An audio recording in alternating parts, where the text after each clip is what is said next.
Los institutos electorales bajo la mira, la reforma judicial y anticorrupción respectivamente, y además, entre amparos y aeropuertos, iniciamos en controversia. Bajo el argumento de que hay que ahorrar y restarles el poder a los gobernadores, Morena presenta una iniciativa que propone eliminar los institutos electorales en los estados, y considerando la aplanadora legislativa, hay quienes lo dan por hecho. Esto pondría al Instituto Nacional Electoral como la única autoridad facultada para organizar elecciones, lo que ha generado muchos comentarios, puesto que se asegura que tiene sesgos políticos. No descartan luego un reparto de los espacios dentro del Consejo Electoral y que obvio podría acaparar el partido en el poder. Se han escuchado incluso propuestas más radicales y calificadas como retrógradas, como el que otra vez la Secretaría de Gobernación sea la encargada de realizar las elecciones federales, estatales y municipales, lo que para muchos sería volver atrás en la historia. ¿Estás de acuerdo en que desaparezcan los institutos electorales de los estados y se concentre la facultad de realizar elecciones en un solo organismo federal? Bueno, la verdad es que existen muchas dudas todavía en torno al tema. La oposición ha hecho un bloque de alguna manera para por lo menos tratar de contener algunos de los planteamientos. Uno de estos parece ya tuvo respuesta por parte del presidente, que cambia de fecha para la ratificación de mandato. Pero bueno, entramos en materia y saludo a mis compañeros. Sonia Serrano. Buenas noches. David Gómez Álvarez, ¿qué tal? Buenas noches. Julio Ríos. Buenas noches. Y Agustín del Castillo. Buenas noches. Buenas noches, ¿cómo están? Bueno, se habla también de que no solamente pretenden desaparecer a los OPLES, sino que, entre otros aspectos, buscan reducir los plurinominales, reducir los recursos para los partidos políticos, y hay quienes consideran que de esta manera Morena y el presidente tratan de tomar el control de todo, la democracia en nuestro país. Bueno, lo cierto es que cada ciertos años hay una reforma política de gran calado, y seguramente va a ocurrir este año o el próximo, pero seguramente antes del inicio del proceso electoral del 2021, que comienza en septiembre del 2020. De modo que estamos a 15 meses de que esta nueva reforma político-electoral tenga lugar en México. Y sin duda hay muchos temas sobre la mesa, y yo los dividiría en dos grandes bloques. Por un lado están las reformas a la institucionalidad electoral, que básicamente son dos las que están, digamos, en discusión. Una es lo que acaba de plantear Morena, que no es propiamente una iniciativa, es un anuncio de un legislador que tiene, digamos, trayectoria en el tema electoral, que es Pablo Gómez Álvarez, por cierto, perdón, y que básicamente lo que él plantea es desaparecer el órgano colegiado de dirección del INE, que es el que conforman los consejeros electorales, que se han ganado una reputación de ser onerosos, de ser representantes de los partidos políticos, pero que en realidad cumplen una función importantísima, no solo de dirección colegiada del órgano del INE, sino que tienen comisiones y tareas muy específicas.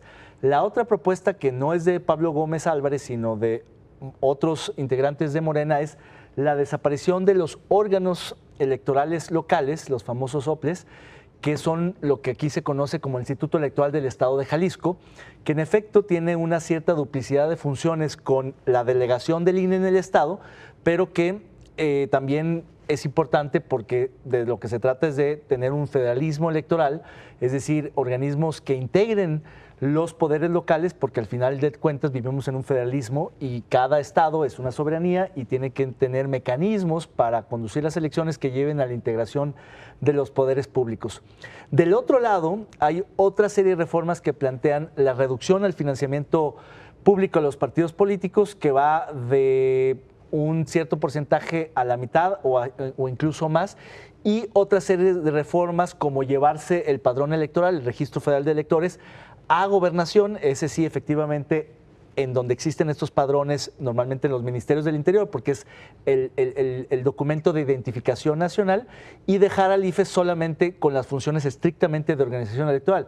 Incluso algunos plantean eliminar otro tipo de funciones como educación cívica, promoción de la participación ciudadana, etcétera, que no son propiamente electorales.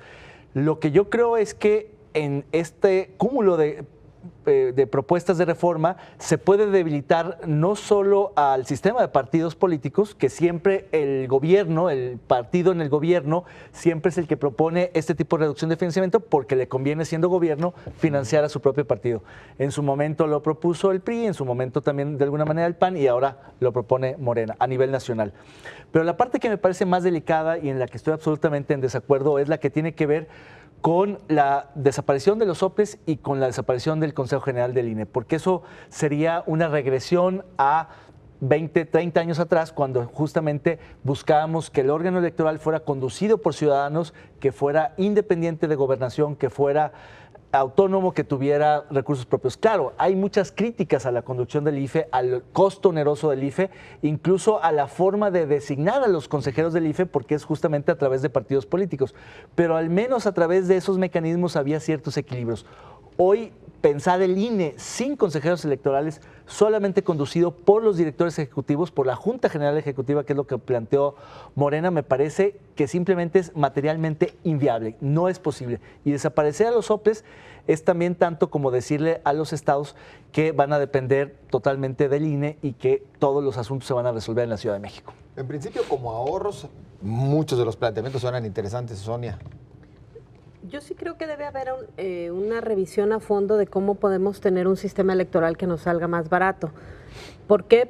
Porque desafortunadamente con la ciudadanización de los órganos electorales, lo que vino después fue que los ciudadanos que quedaron al frente adquirieron las mismas malas prácticas de quienes son funcionarios públicos y terminaron siendo exactamente lo mismo, funcionando exactamente igual, con salarios altísimos, con un costo de operación altísimo, y además con burocracias muy, muy gordas que no justifican luego el que funcionen durante los periodos no electorales. Eso es lo que quizás siempre incomoda y siempre está haciendo ruido. Ha habido otros intentos, por ejemplo, creo que el más cercano que hubo fue el de la reforma, como dice David, cada sexenio se intenta esta reforma de Enrique Peña Nieto, cuando se centraliza ya de alguna manera las decisiones relacionadas con los órganos electorales locales y se empiezan a hacer los procesos de designación tanto de los consejeros electorales como de los magistrados de los tribunales electorales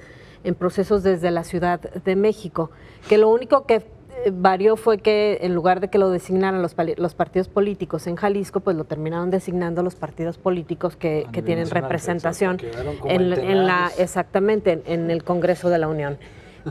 Si vamos a reformas que sigan con estos mismos esquemas, no nos va a servir de nada. Porque además luego en esta centralización que se quedó a medias, lo que también se generó fue un gran vacío en donde creo, habrá que revisar más a fondo, lo que más se perdió o lo que más se debilitó fue la fiscalización. Porque exactamente la local, exactamente, en el universo de candidaturas a fiscalizar, la verdad es que se fueron perdiendo. Si acaso llegaban a gobernadores, ya de alcaldes, candidatos a diputados u otros, ya ni hablemos. Entonces, esa es la parte en la que hay que poner atención. Sí creo a lo mejor que tendríamos que encontrar mecanismos o tendrían que encontrar mecanismos que permitieran que en tiempos no electorales se redujera la plantilla de personal, porque además tienes una burocracia gordísima y cuando vienen que no hace nada. Y cuando vienen los procesos electorales les duplicas el sueldo con bonos porque trabajan horas extras. Es cierto, van a trabajar mucho más de lo que de no trabajar nada. Exacto. Porque además el pretexto de la participación ciudadana, por ejemplo en Jalisco, ¿cuántas figuras de participación ciudadana se ejercen al año? Ninguna, prácticamente. Nunca se ha ejercido ninguna. No existe. Entonces, es mentira. De la ciclovía exacto, o la del transporte público, que terminan desechándolas. ¿Por qué? Porque le mandan los expedientes al registro de electores y desde allá se determina que no es viable. Entonces, la verdad es que es una mentira que la participación ciudadana podría ser el pretexto para mantenerlos todo el año. Sí tendrían que encontrarse periodos en los que se recorte considerablemente el costo de los organismos electorales, pero sí coincido con David, no se puede perder esa figura que, aunque no es tan ciudadana, de alguna manera sigue siendo la representación de los ciudadanos en estos procesos. Julio, la oposición advierte que sí existe una intención real de llevar un control de nuestra democracia por parte del presidente y de su partido, de Morena, con todas estas reformas. Bueno, podría ser, todos los presidentes buscan poner el terreno para beneficiar a su partido y que las siguientes elecciones les sean favorables. Creo yo también, igual que Sonia y David Gómez Álvarez, que pues quizá no sea el mejor planteamiento que pudiéramos tener el de un INE o el de los soples, pero es el menos peor. Entonces, tampoco estoy de acuerdo en que desaparezca el Consejo General del INE, ni tampoco en que desaparezcan los soples.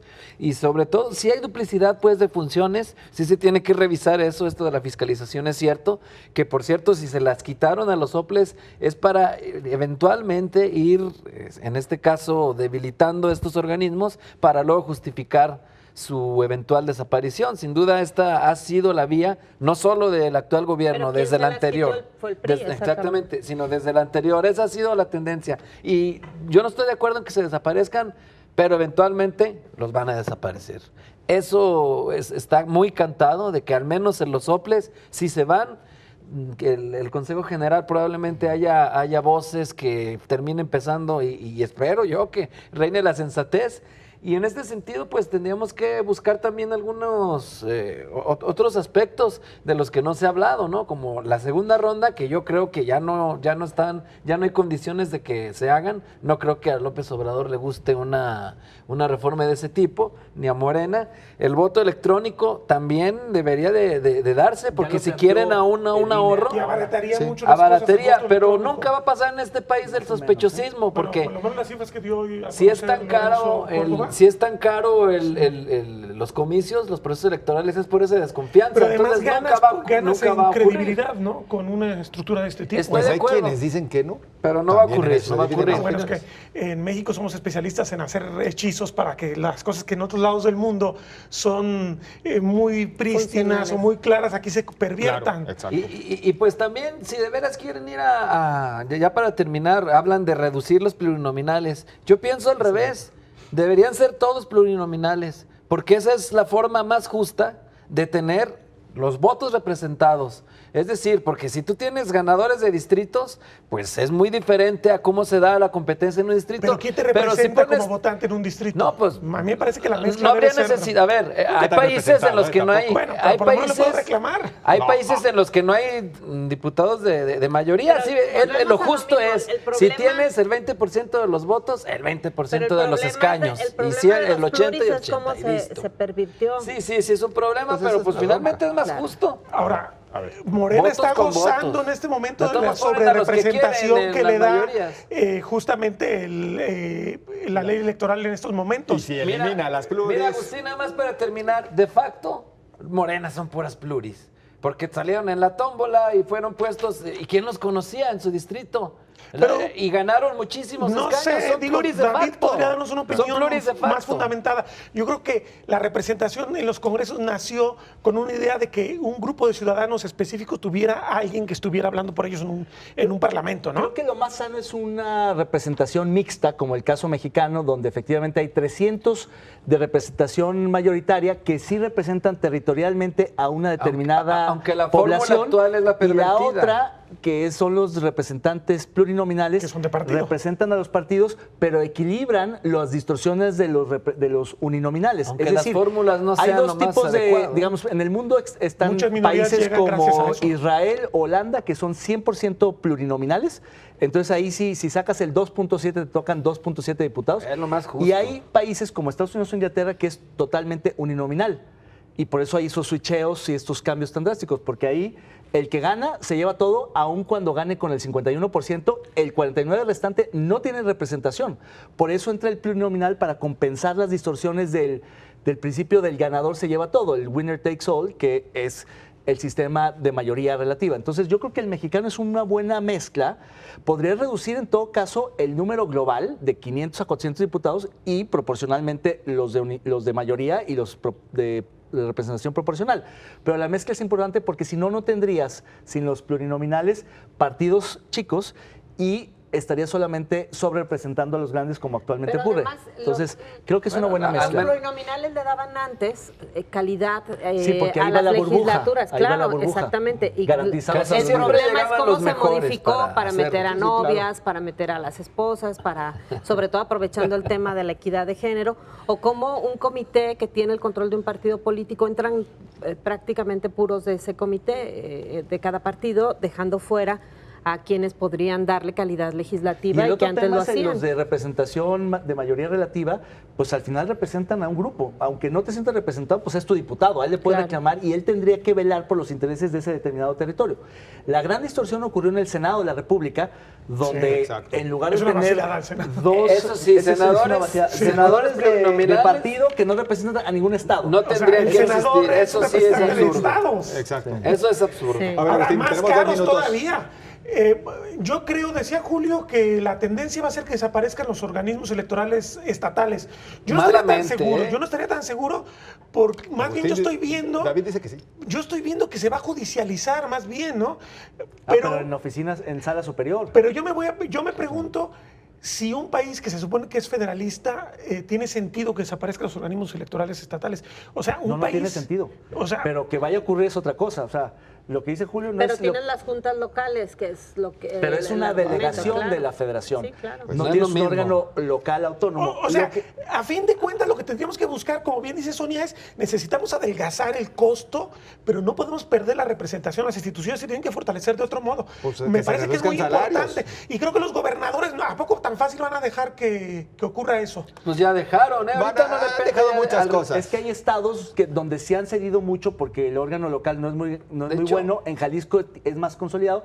Pero creo que al final del día De el hecho, tema de la... ahora lo ven Pero como Jalisco una... está debilitando la también. Constitución prevé que el INE organice elecciones en los Supletoriamente estados. puede Exacto. entrar. Ahora Agustín lo ven como una carga, porque como Sí. los gobernadores ya no pueden poner ni siquiera los consejeros, los ponen Pero en el el Senado. tema de la fiscalización que Pero decía sí, Sonia me parece pero que es sí grave. tiene- Entonces, Sí, claro. no se Nadie- van a escapar. sí, sí. El pasado proceso no hubo Que fiscalización. por no, cierto, el IEPC suele hacer mejor las cosas que el INE, ¿eh? En las elecciones. ¿Quién Luego sabe? las ¿Quién sabe? revolturas que había en los Depende paquetes qué y las temporada. actas mal llenadas eran de las El asunto casillas es la federales, institucionalidad, no de es las muy locales. importante para que una democracia funcione. Vamos a una pausa y continuamos.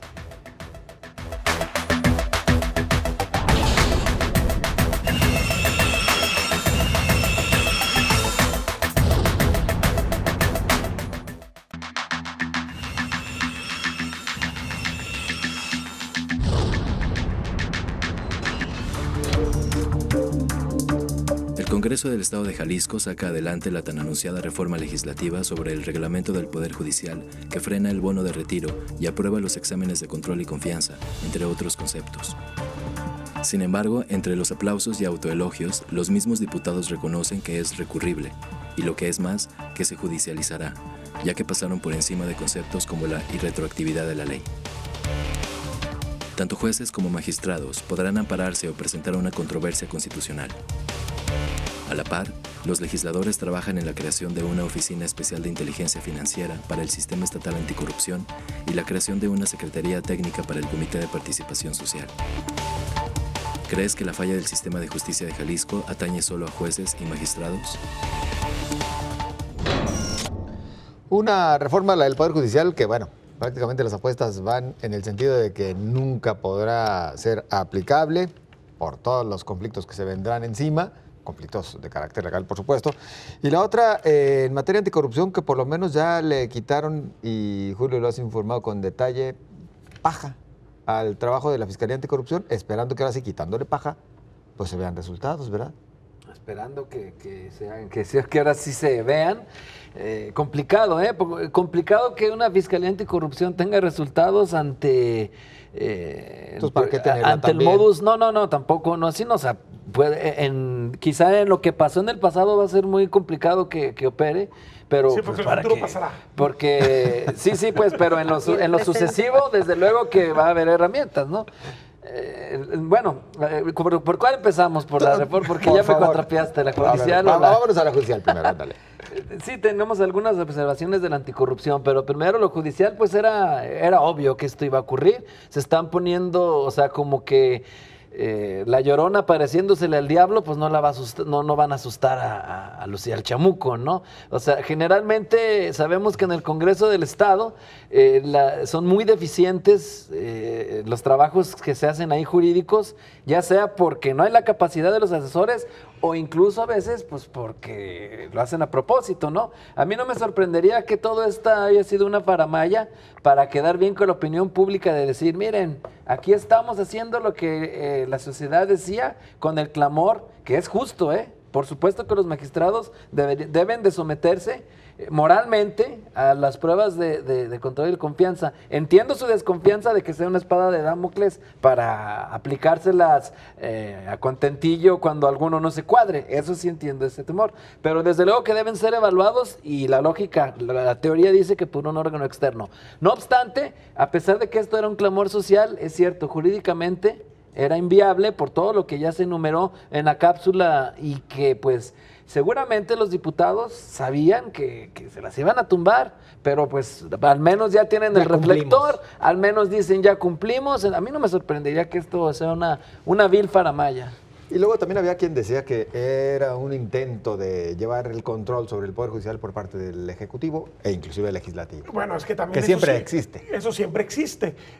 Como bien mencionaban también del tema de la reforma política, cada que llega un gobernador nuevo quiere ahora sí que refundar el Estado, aunque no le llame refundación los anteriores gobernadores. Quieren replantear las reglas del juego, terminan siendo del fuego. Aquí la cuestión es que... Ganamos algo... ¿Qué ganamos los ciudadanos con este rejuego de intereses que termina en un gatopardismo?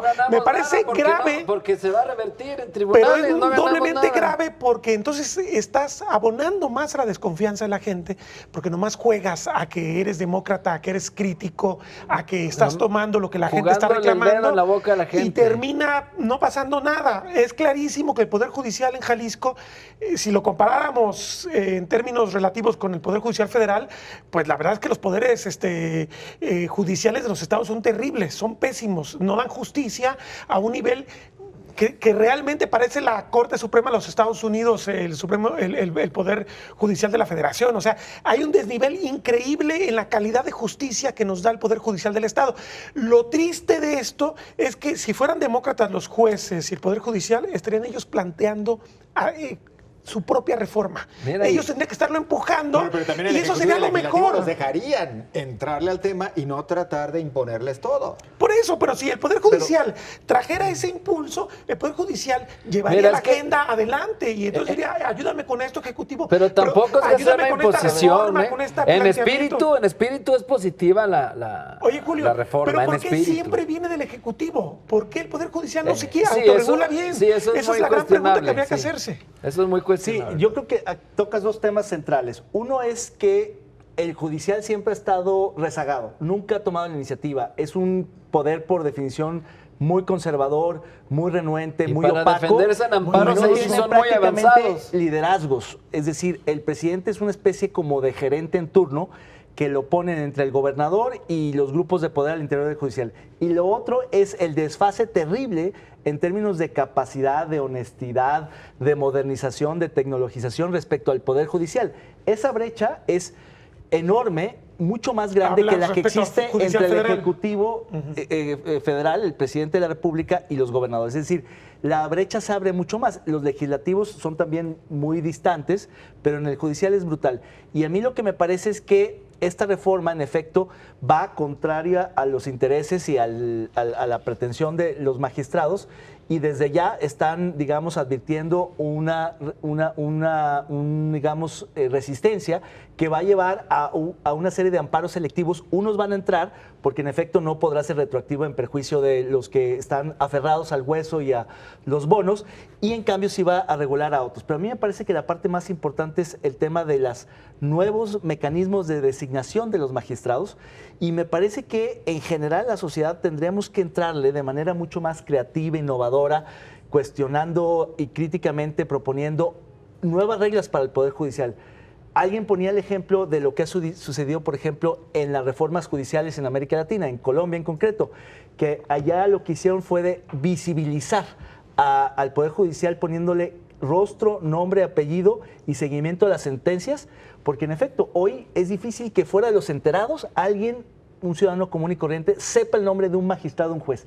Nadie lo sabe. Solamente cuando le quieren pegar políticamente. Y solamente como lo sabemos vimos. los casos muy emblemáticos y a veces por malas razones. Así es. Pero es prácticamente un poder que juega, digamos, en lo oscuro, que está atrincherado en sus privilegios y que es hoy por hoy el mayor lastre del desarrollo de Jalisco. Si uno ve los indicadores de desarrollo, de competitividad, de Estado de Derecho, siempre aparece el judicial en la parte de impartición de justicia, aunque también en la de, de procuración.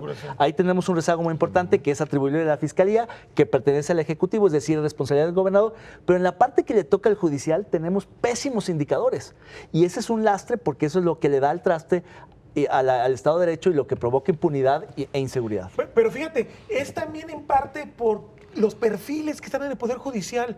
O sea, cualquiera, hay que decirlo así de claro, cualquiera puede ser juez en Jalisco. No, y yo creo que cualquiera. en No, todo cualquiera. el territorio nacional. Si no eres pariente, bueno, no. si no eres, si no tienes un padrino político, me refiero a que Debes de dónde ¿Pariente o están, padrino? Debes de ¿dónde están cierto los linaje. méritos verdaderos Solo los de en la cierto competencia linaje. profesional? Tendríamos que empezar por ahí. ¿Cómo construyes un Poder Judicial con abogados incompetentes o que no tienen una carrera judicial?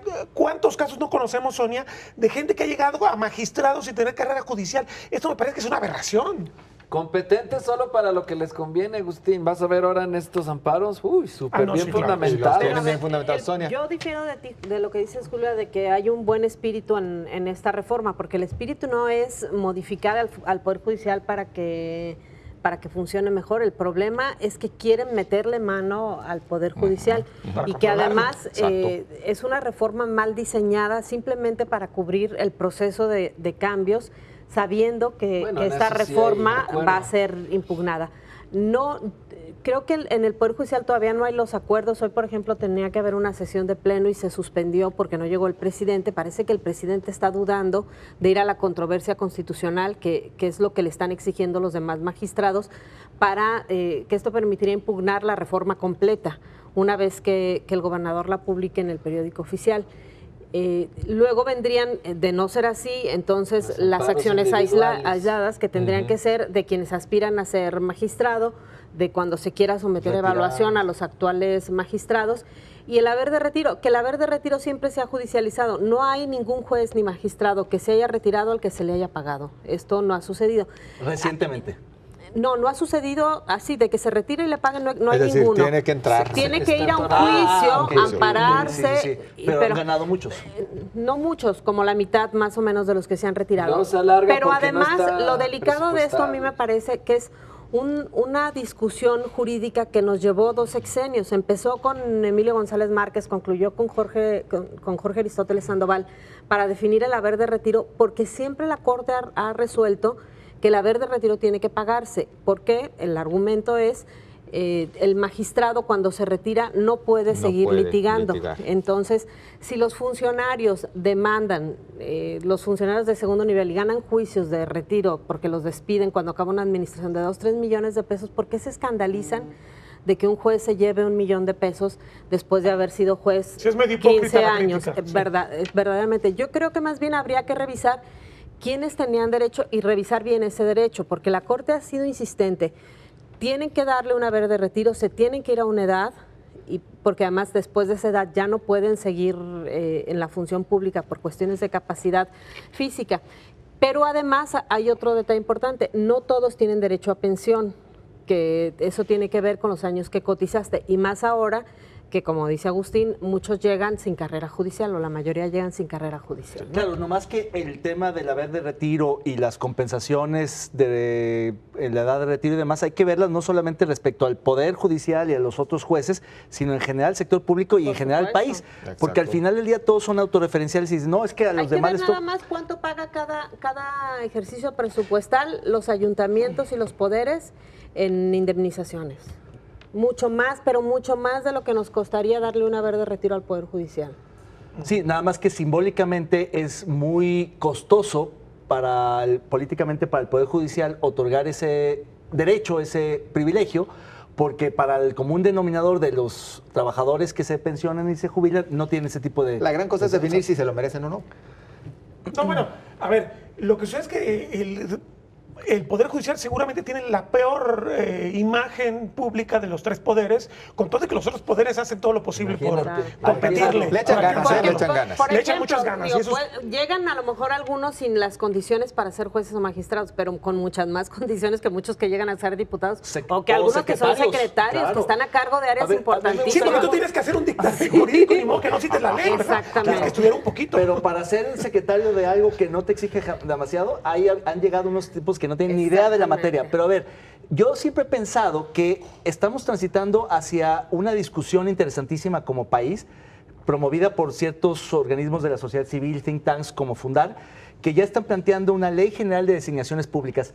¿Por qué si los magistrados, que son, digamos, integrantes del Pleno, como quien dice el gabinete del Poder Judicial, tienen que pasar todos estos requisitos? ¿Por qué los secretarios de Estado no? ¿O por qué los diputados, solamente porque van a hacer representación política, no tienen que cubrir ciertos requisitos? Y Claro. pongo el ejemplo de la tómbola, que es un mecanismo no democrático, sino aleatorio. Aquiles y otros pensadores decían que era la mejor forma de la democracia, precisamente porque era la más incierta, la más ecualizadora. Pero ha habido muchas críticas a ese sistema. El hecho es que... Es que la democracia algunos- original era de tómbolas, Pero, ¿no? pero, Con ojo, los griegos. no nos confundamos. Oye, pero ¿quién es Aquiles? En el Ateneo. O Aristóteles dices. No, Aquiles en algún momento, cuando hacen un Ah, en la sorteo Ilíada. para, Ok, sí. para, exacto, Homero, refiriéndose a yo dije, Aquiles, capaz que nos inventó hace un un pensador sorteo. político ya. No era pensador político, Ok, era ok. guerrero. Sí, sí, el guerrero, el Aquiles, punto sí. es que en ese mito de la Grecia clásica tiene una base, que entre los que entraban al sorteo eran gente que ya era capacitada, que tenía, formación, educación, Al menos- no era cualquiera. Había al menos sino un prerequisito de que condiciones en el caso de- de las tómbolas en otras democracias contemporáneas no necesariamente se cumple. Pero el punto al que iba es a que tenemos que empezar a exigir que para todos los cargos de primer nivel, con responsabilidades públicas importantes, tendría que haber algún sistema meritocrático, Por ejemplo, los participativo y jefes de abierto gabinete para... ganan igual Examen. casi que un magistrado. ¿Te parece? O sea, tú cuestionas que llega un magistrado. Acuérdate quiénes han sido los jefes de gabinete. ¿Te parece que tienen más capacidad que un magistrado?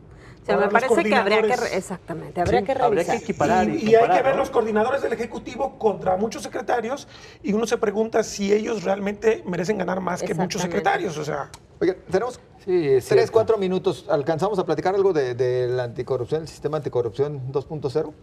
Hay a un ver, tema David. que a mí me parece fundamental. Creo que la reforma está planteando tres cosas. Ya se dijo aquí, que era eximir al fiscal de los temas que no le competen Eso y ya darle quedó. la unidad de inteligencia Sí, le quitaron financiera. tortura, Dos, abuso de autoridad. generar mecanismos que permitan de forma obligatoria la coordinación del sistema, porque hoy por hoy el sistema no se coordina, no está integrado.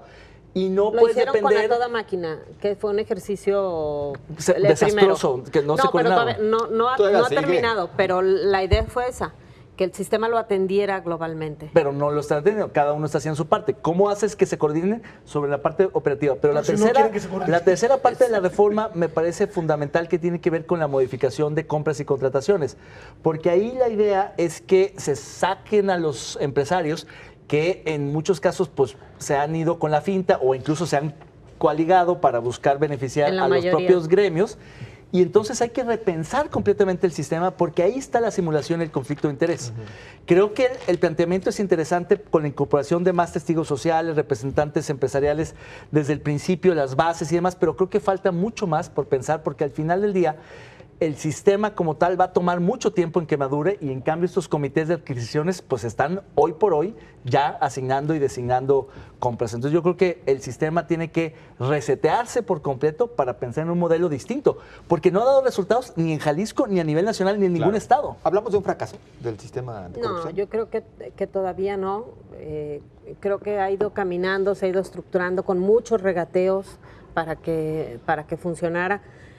Creo que ha caído en la tentación, eso sí, de perderse más en discusiones de otra índole, como las disputas por las plazas, empezar algunos problemas de esa índole, pero me parece que todavía es un sistema que puede dar. La forma en que se han decidido quienes están al frente de cada una de las instituciones que lo conforman ha permitido llevar, creo, a personas en las que todavía podemos tener confianza.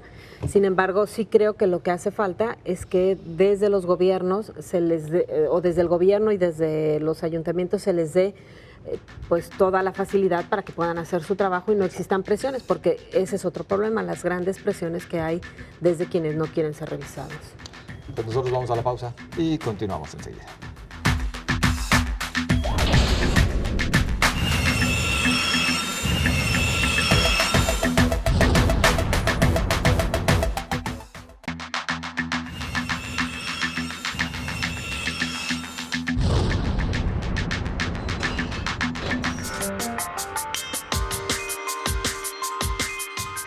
La figura jurídica ideada por Mariano Otero para amparar y proteger los derechos de los ciudadanos es el instrumento que han elegido empresarios para enfrentar las decisiones del presidente Andrés Manuel López Obrador sobre el nuevo aeropuerto de la Ciudad de México y su propuesta de que sea en Santa Lucía.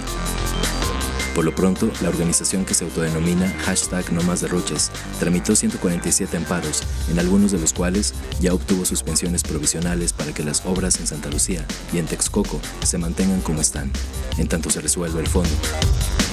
En respuesta, el mandatario nacional ha adelantado que en caso de que se consiga la suspensión definitiva, tendría que informar por qué se detiene y quiénes son los responsables. Algunos medios de comunicación y organizaciones han considerado tales palabras como un amago de López Obrador y aseguran que eso va más allá de su libertad de expresión e investidura. No obstante, no hay ninguna disposición legal dentro de los artículos 6 y 7 constitucionales que se lo prohíba, pero tampoco que se lo permita. ¿Estás de acuerdo en que el presidente de México exhiba a quienes frenen el aeropuerto de Santa Lucía mediante amparos? Pues que los exhiba, ¿no? Sí. Pues que diga No, bueno, quiénes, es que digo, que diga no quiénes es son, porque, exhibición. Oye, primera porque vez además que a final de cuentas sí, creo que estamos es- de acuerdo, José Ángel. No, bueno, es que los sí lo exhiban. diga. Estoy de Que- acuerdo. que no es que no es el exhibir, término pero no es exhibir, no es exhibir, pues es de No. transparentarlo a ver, si yo entro en todo. conflicto con el Estado Claro. y le pongo un juicio de amparo, Y además se sabe quiénes pues son. estoy atreviéndome a enfrentar claro. un interés muy grande. Creo que es normal que quiera que la Que el gente sepa presidente diga. el agravio que yo estoy reclamando. Oye, ¿no? que el presidente diga exhibir, ahí sí quiere hacer notar como que estuvieran haciendo algo malo, cuando en realidad pues está haciendo algo Es que que en el derecho. término no es el correcto. Sí, claro. Una cosa es Pero dar ese a término- conocer Así es. los abogados litigantes y otra cosa es exhibir a quien ha hecho algo Bueno, es contrario que al interés depende de público. quiénes estén detrás de esos Pero no, amparos. para Ya lo nada, al sabemos, contrario, está- no puede depender de quién sea. Cualquier mexicano tiene el mismo derecho de presentar un amparo contra lo que le parezca que viola sus derechos. Pero Pero, no hay seas otro- ingenuo. a ver, hay, por ejemplo, a un ver, piloto aquí que en fue el que este caso empezó. No es que se sientan Está Claudio X vulnerados y que... González y está esta Ahí lo otra está persona diciendo, importante. Agustín. Son dos importantes. Y ellos públicamente se han enfrentado a las determinaciones de López Obrador. Yo no veo aquí cuál es la novedad. Al contrario, que se adelanten y digan nosotros estamos y nosotros vamos a seguirlo No, pero- planteando pero, porque no creemos ojo, en el no, es que planteamiento. no es así, es distinto. A ver, hay algunos promoventes como Claudio X González de Mexicanos contra la Corrupción y otros directores o directivos o líderes del sector empresarial. Y no pero más los derroches. abogados litigantes, y han hecho este hashtag, este colectivo, pero los abogados litigantes son abogados de despachos que no necesariamente forman parte de esas organizaciones ni trabajan para X González ni para ninguno de esos promoventes. Son abogados en algunos casos pro bono, honoríficos o incluso Pero contratados entonces, que están. ¿cómo van a acreditar el interés jurídico? No, porque lo hacen a título personal. Por eso, pero para que te den para conseguir un amparo, tú Lo tienes haces que a título acreditar que individual. Claro. tienes, Ah, que ya tiene un abogado lo que hizo fue, salió de la Ciudad de México, un abogado de hecho de Guadalajara, prominente notario de la ciudad, y salió del aeropuerto de la ciudad, presentó con el TUA y dijo, aquí hay una violación porque van a cobrarme el y presentó el litigio. A mí me parece que ese es el último resquicio de contrapeso frente a decisiones que uno puede interpretar como nocivas para el interés público. A mí me parece muy sano que existe y se ejerza el Sí, amparo estoy en de este acuerdo. país, sobre todo porque es un tema de interés público muy grande, ¿no? Es decir, ha habido muchos litigios en este país, pero nunca se había judicializado la vida política como en esta ocasión y a mí me parece que es muy sano. Habría que señalar que, aunque en algunos casos depende del enfoque jurídico que le des, el tema del impacto ambiental no necesitas acreditar un interés jurídico porque es colectivo y la afectación. Por eso es y esta es una de las importante que se grandes conozca transformaciones exactamente, del marco sí, claro. de derecho mexicano Claro. a partir de 2011-2012. Y esto es una cuestión que es muy interesante porque entonces el Poder Judicial puede realmente convertirse, como Que tú eso es bien lo que dices, tiene David, que en ver el más bien con contrapeso. Santa Lucía, ¿no? Los amparos en Santa Lucía, que no hay estudio de impacto ambiental. De hecho, en Exactamente. Santa Lucía hay tres problemas, ¿no? El impacto ambiental, el tema de la seguridad de vuelos y algún otro que son tres. Y no es una suspensión, digamos, temporal, es definitiva hasta que se vaya al fondo. Claro. Hasta el Y fondo del entonces juicio, ahorita no se va a mover ni uno ni otro aeropuerto. Julio está inconforme. A ver, Julio quería Santa Lucía dice- y ya. No, mira, no tanto que quiera Santa Lucía, más bien soy de los que estoy a favor de que se cancelara el aeropuerto de Texcoco. Mucho se ha documentado en los medios de lo que había ocurrido, dice el presidente y algunos otros periodistas que en Texcoco había corrupción, que era para un club de Toby, que era un monumento a todas estas prácticas ¿Y la compras completa de por eso? las... No, a ver, en ese caso, eso sí es lo que se tendría que exhibir, si realmente Es que no ha sucedido. existió El problema esto, es que no ha Esa es la parte sucedido. que Que falta. que se denuncie investigue, faltaron. que se O sea, señalar denuncie, corrupción es que muy se fácil, demostrarla, procese, ¿no? que se investigue y que se Es el sancione gran tema. a los Ahí- que en todo caso lo Exacto. hicieron. Eso es lo que ha faltado, ¿no? Y No segundo, o sea, se cancela Texcoco, ok, que también no era muy difícil que hubiera defensa al proyecto porque tiene mala reputación el proyecto y había mucha gente que lo veía como un símbolo de esa clase neoliberal que quieren echar a patadas en las urnas hace un año en julio. Entonces, lo que sí hay que decir es que pues ahí es un hierro de la Cuarta Transformación, porque si bien existía este rechazo al proyecto de Texcoco, a pesar de eso, teniendo ese hándicap a favor, a pesar de eso, Andrés Manuel les pone la pelota en el área chica al hacer un proyecto de ahí en Santa Lucía, donde ni siquiera vieron el cerro, y que luego resulta que no tienen el proyecto ejecutivo, que no tienen la manifestación de impacto ambiental. Entonces, pues, y ni siquiera saber comunicar el por qué se tenía que cancelar Texcoco. Entonces, pues, por supuesto que ahí está perdiendo por eso Claro. Fíjate, el Julio, gobierno federal. Creo que esta tara que está señalando, que tienes toda la razón, tiene que ver con la naturaleza de cómo ven la política en la Cuarta Transformación, porque tienen todos los elementos para poner a los investigadores a documentar, tienen Hacienda, son gobierno. Podrían haber documentado un expediente muy Pero choncho con incluso todos en el estos tema problemas. ambiental, yo escuchaba a una académica que siempre se me olvida su nombre, que es del ITESO, que se ha especializado en aguas subterráneas A Alexa Cachadorian. y que lo que se me olvidaría explicaba el es que es una zona de descarga, no de recarga. Entonces que eso no se va a secar nunca y lo que vas a tener es un desastre ahí. Siempre Siempre está va a haber hundiéndose. hundimientos porque no puede secar una zona Bueno, de salida. todo El agua eso- subterránea no todo es que eso por no ahí se puedes puede caiga y se documentar. filtre. Tú puedes incluso echar Exactamente. atrás la autorización de impacto ambiental si llegan evidencias de que está mal otorgada. Pero el no tocar base en el tema de la institucionalidad creo que refleja más bien una tara propia de la Cuarta Transformación, que es justamente esta idea de que el país se cambia a golpes mediáticos o a golpes Y por de timón capricho. y no institucionalmente, porque hacer todo eso implica utilizar las instituciones de forma adecuada. Y esto sería fortalecer a la Semarnat, fortalecer al Poder Judicial. O sea, todo lo que están haciendo los opositores a la Cuarta Transformación no lo quiere hacer el gobierno de Andrés Manuel López Obrador. A mí me llama mucho la atención, me parece que va en la naturaleza de la Cuarta Transformación. Por lo pronto lo que vamos a ver es que pasen por lo menos unos 2 años, Sonia.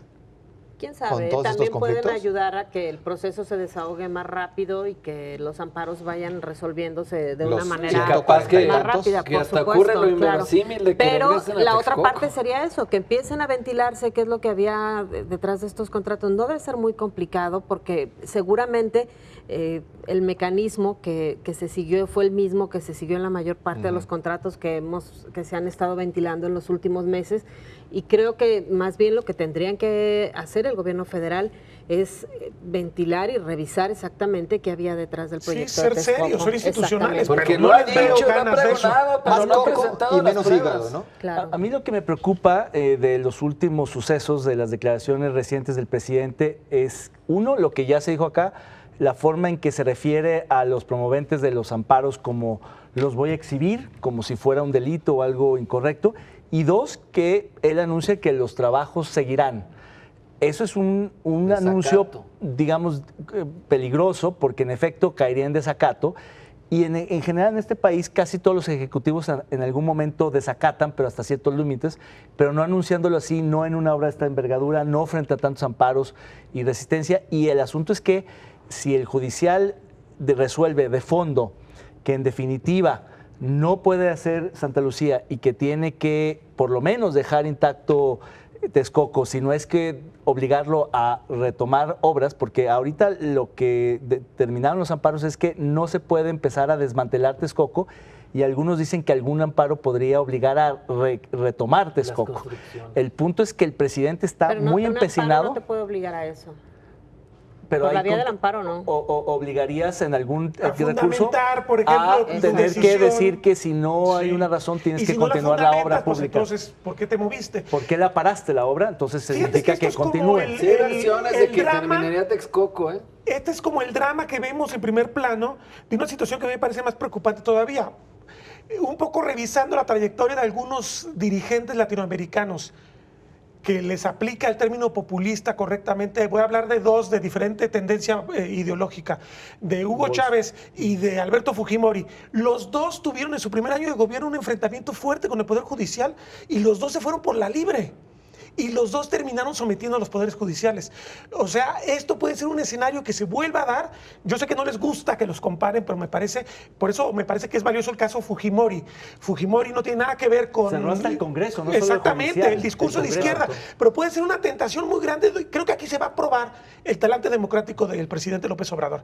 Y los que estamos pensando que es populista y no crean las instituciones, vamos a tener o la ratificación de esto o nos va a dar una bofetada y nos va a decir yo sí creo en las instituciones. Esta es una situación que va a Es una ser situación prueba porque límite, está exactamente. en el lindero de la institucionalidad. Exactamente. Y por lo pronto lo que sí se está viendo, y bastante se ha comentado, es que, bueno, contrario a lo que se platicaba en el anterior bloque, el Poder Judicial a nivel federal es el verdadero contrapeso de las decisiones, buenas o malas, erradas o acertadas por parte del Ejecutivo, porque no hay oposición. Y además porque el Poder Judicial tiene que cuidar el debido proceso. O sea, todas las cosas se tienen que hacer con una justificación administrativa. No el debido proceso, sino la constitucionalidad y el Estado Sí. de Derecho. Bueno, me O sea, refiero la a que ventaja tienes que del Poder seguir, Judicial tienes que federal seguir es ciertos que pasos para tomar una decisión. Y si no la sigues, pues claro. te van a tronar todos En los estos los- casos seguramente será mucho más transparente lo que sucede en el Poder Judicial que lo que pasa, por ejemplo, lo que estamos acostumbrados con el Poder Judicial en el Estado. Claro, Pero- va a haber, imagínense la presión que va a existir cuando se revelen no solo los promoventes de los amparos, sino los jueces de distrito y de federal en el Estado de México, porque acuérdense que los primeros amparos se promovieron desde Guadalajara en el Tribunal de Circuito del Poder Judicial de la Federación. En Jalisco los jueces se declaran incompetentes y trasladan el caso Qué sinceridad, ¿verdad? a incompetentes en la materia para conocer el tema y las trasladan al Estado de México y ahí sí caen porque están en los aeropuertos allá. Ahora, fíjate, Entonces, vamos en a ver el qué pasa. sexenio de Peña Nieto, en el sexenio de Calderón, vivimos momentos en que el Poder Judicial de la Federación paró cosas interesantes. Creo que los que estamos en Jalisco podemos Está el hablar aeropuerto del de- Zapotillo. Y el aeropuerto de Guadalajara, que no ha podido ampliarse Exacto. porque O no sea, se destraba esto es jurídicamente. parte muy interesante de nuestra vida institucional que no podemos perder. Tenemos que exigir que el Poder Judicial sea el estatal, sobre todo los locales, pues los estatales, pero también el federal, se hagan una autocrítica seria para mejorar, pero no podemos perder esta calidad importante que tienen como garantes del Estado de Derecho. El problema es que, ha al terminado final del siendo día, en el eficaz. momento de mayor tensión entre en la división de poderes es cuando hay un desacato y entonces el judicial está obligado a destituir a la autoridad que desacata su orden judicial. Y ese es el punto de quiebre de las instituciones, porque ahí es muy raro que un presidente en funciones, no así un gobernador, un alcalde, pero no se ha visto que un presidente en funciones, por desacato frente al Poder Judicial, pueda ser Pero llevado a la imagínate que justicia. eso suceda, ¿qué va a hacer el presidente? Recordemos que su gran relanzamiento político Fue el desafuero fue el del 2006. desafuero, que Vicente Exacto. Fox fue su gran promotor. promotor. Claro. Exactamente. Pero él lo desacató, o sea, Sí. muchos autoridades, muchos políticos, y no nos vayamos lejos. Aquí, en alguna ocasión reciente, Pablo Lemus, alcalde de Zapopan, dijo, A mí más vale me llevan a la cárcel, pero yo no cedo en el tema de los colomos a propósito de de alguna torre, no me acuerdo cuál era el tema, de una sentencia Y eso judicial. es preocupante porque ese es el tipo de liderazgos que ya tenemos en la política también, mucho más ajenos, desafiantes al Estado de Derecho. Nomás una anécdota, Rafael Caldera, cuando era presidente de Venezuela, tuvo en sus manos que se enjuiciara a Hugo Chávez y no lo quiso enjuiciar. Y después Hugo Chávez desarmó todo el entramado institucional y cambió la historia de Venezuela. Vamos rápido a los comentarios, a algunos por lo menos de los comentarios que recibimos de parte de ustedes. Muchísimas gracias por participar aquí en Controversia. Recordamos la pregunta por parte de Canal 44. ¿Estás de acuerdo en que el presidente de México exhiba a quienes frenen el aeropuerto de Santa Lucía mediante amparos? ¿Cuál es la respuesta? Pues dice Mauricio, sí, él sí está de acuerdo. Y ya lo dijimos aquí, de alguna manera todos, ¿no? Pero más que exhibir, se trata de transparentar las cosas tal cual. ¿Será este caso del aeropuerto premonición de lo que también podría ocurrir con el caso del proyecto en el sureste mexicano? Del tren. El Tren Maya. Se han dicho que incluso Amparos la también. entrada del nuevo titular de Semarnat era para en un eventual caso que se cayera el Tren Maya y Santa Lucía, pues tener ahí una salida técnica de que, bueno, pues miren, Semarnat está diciendo y pues por eso nos vamos con ellos. Entonces, no me sorprendería, y no me sorprendería también que acaben con Texcoco. Y pues repito, si ahora Acabar es tiempo con de que... Texcoco dices que termine construyéndose. Sí, que termine Texcoco. construyéndose, pero aquí ya lo importante va a ser que ante esta presión, que ahora sí por fin el presidente demuestre que de veras había esas irregularidades y que muestre los famosos contratos bien que leoninos muestre- y que dé pruebas de O lo sea, que ha dicho. porque es que ha apostado mucho también su ruta como mandatario a estos proyectos que para él son emblemáticos. Por eso dice, me canso ganso que van. Si estos proyectos son cuestionados porque no pasan Ahora es el muchas veces de momento. ocurrencias, entonces, ¿qué puede hacer el presidente? ¿La tentación autoritaria o sujetarse al marco de derecho? Me parece que por eso va a ser crítico lo que ocurre en los siguientes Pero meses. preguntar que levanten la mano. Sujetarse al marco de derecho yo creo que va a significar que no haya aeropuerto en este sexenio. Posiblemente. Por el retraso, es que en efecto, Claro. yo creo que Que además, ¿cuántos todo sexenios tenemos retrasando este proyecto? Porque 2 años desde el de que de dure Fox. esto ya no alcanzas ya no a alcanza y terminar no tiene Santa sentido, Lucía. mejor ya lo pateas. O sea, Tumba no patea. tiendas en el caso de la aeropuerto Ciudad de México y construye no otra pista. existe en la Ciudad de México un sitio ideal para un aeropuerto. O sea, Ciudad de México, cualquier no. proyecto va a ser es problemático. subóptimo cualquiera, Sí, pero, exactamente. pero en efecto yo creo que si se alarga esto 1 o 2 años, ya no va a tener sentido apostarle ni a uno ni a otro, porque de todos modos no lo va a terminar el sexenio y por tanto no habría razón de genera hacerlo. ningún interés. Y en el el problema otro, es la pues, las saturación condiciones de la del Ciudad de suelo. México, que conforme sube la demanda cada vez está más Claro. saturado. Entonces, yo creo que el tema va a llevar al límite al presidente y vamos a saber, en efecto. Ahora, en dónde el se- caso del Tren Maya, hablando de los otros proyectos que pueden tronarle también, creo que aquí él va a tener la posibilidad, con su nuevo acuerdo con Estados Unidos, de tratar de jalar recursos con el pretexto de este tema del desarrollo de desarrollo. la región fronteriza, que tampoco es nuevo. Es con ¿Jalar otro recursos lenguaje. de dónde? Como De Estados el plan Unidos. Puebla No, pues Panamá. A Estados través de alguna Unidos. iniciativa. Es que Estados Unidos se supone que quiere que México le contenga la migración. Pero no quieren meterle si no lana. si no desarrollas Bueno, fue esa parte de región, los acuerdos. Pero el problema no es la región del sureste No, mexicano, no les van a el dar problema nada. es Centroamérica. pero acuérdate Es del decir, plan Puebla-Panamá. Bueno, Justamente, pero un había un plan, había un fondo para esa zona de Centroamérica y lo acaba de suspender Trump. Ya no va a mandar dinero a Honduras y eso. Es una paradoja. En lugar No, es que de... Trump, como buen gobernante de su estilo, cambia de opinión muy seguido. Si la coyuntura política le dice, me conviene ya no bulear a México por alguna razón, pues ahí van para que vean que sí queremos resolver el problema, ¿no? Pues por lo nos pronto, espera hoy con arrancó estos- en Capaz Florida es que su es- campaña. Pues sí. ¿Qué sexenio? Con estos avatares internos y con Donald Trump otros 4 años. Sí, es que es terrible Olvídate. también. Sí. ¿Qué sexenio nos espera? Pues sí. Pero así es la cosa. Aquí nos tocó nacer en este bello país de México. Bueno, pues señores, nos retiramos. Muchísimas gracias, muy amables. Buenas noches. Buenas noches, pásala bien.